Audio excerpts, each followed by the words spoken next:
শেষ কথা বলি এবার, দোয়া কবুলের 5টা শর্ত। এই কথা বলে আজকের আলোচনা শেষ। সবাই এবার অনেক খুশি। কয়টা শর্ত? জোরে বলেন। কয়টা শর্ত মনে থাকবে? এই যারা বলেন দোয়া কবুল হয় না, দেখেন নিজেদের সাথে মিলে কিনা। এই 5টা শর্ত যদি পাওয়া যায়, মুহূর্তেই আপনার দোয়া আরশে যে নক করবে। 1 নাম্বার শর্ত আকলুল হালাল, হালাল খাওয়া। কি খাওয়া? আমরা দুইটাই খাই, হালালও খাই হারামও খাই। বেশি খাই কোনটা? হ্যাঁ, কি খান? আমি কই নাই কিছু, আপনারাই কইছেন। নিজের উত্তরে নিজে ধরা না। হারাম খেলে তো দোয়া কবুল হয় না। লা ইয়াদখুলুল জান্নাতা জাসাদুন গুযিয়া বিল হারাম। ওই দেহ কখনো জান্নাতে যায় না যে দেহ হারাম খেয়ে বর্ধিত হয়েছে। কেন দোয়া কবুল হয় না? মিলিয়ে নেন নিজের জীবনের সাথে, জাস্ট একটু মিলিয়ে নেন, খেয়াল করেন। আকলুল হালাল 1 নাম্বার শর্ত। ইউর ইনকাম শুড বি হালাল, ইউর ফুড শুড বি হালাল, ইউর ড্রিঙ্কস শুড বি হালাল, ইউর ফ্ল্যাট শুড বি হালাল, your bank balance should be হালাল। চিল্লায় বলেন ঠিক কি না? এক লোক কাবার চারপাশে শুধু দোয়া করে, ইয়া রব, ইয়া রব, ও আমার রব, তুমি আমারে মাফ করে দাও, তুমি আমারে মাফ করে দাও।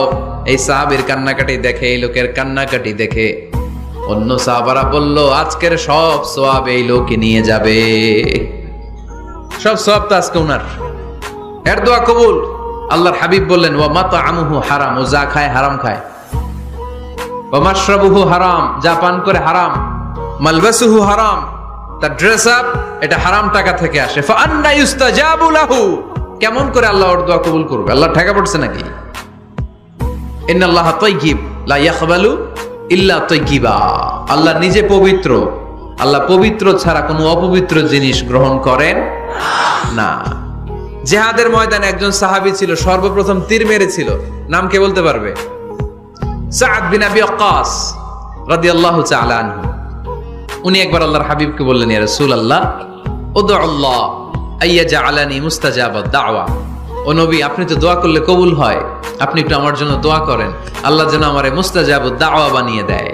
কি বানিয়ে দেয়? মুস্তাজাবুদ দাওয়া মানে কি জানেন? যিনি চাইতে দেরি, কবুল হতে দেরি হয়। আল্লাহর হাবিব বললেন, ইয়া সাআদ, হে সাআদ, আতিব মাতআমাক তাকুন মুস্তাজাবুদ দাওয়া। সাআদ, তুমি যেটা খাবে এটা হালাল খেও, হালাল খেলেই তুমি মুস্তাজাবুদ দাওয়া। সুবহানাল্লাহ পড়বেন না? আকলুল হালাল শারতুন লিকবুলিদ দুআ, দোয়া কবুলের প্রথম শর্ত। হারাম খেয়ে দোয়া করলে ওই দোয়া কখনো কবুল হবে না। 2 নাম্বার শর্ত, দোয়াটা করতে হবে একজনের কাছে, তিনি কে? চাইতে হবে একজনের কাছে, তিনি কে? মসজিদে যে আল্লাহর কাছে চাইলেন, দরবারে যে বাবার কাছে চাইলেন, দোয়া কবুল কবুল হবে? হবে? চাইতে হবে একজনের কাছে, তিনি কে? অন্য কোথাও যেন আমরা না চাই।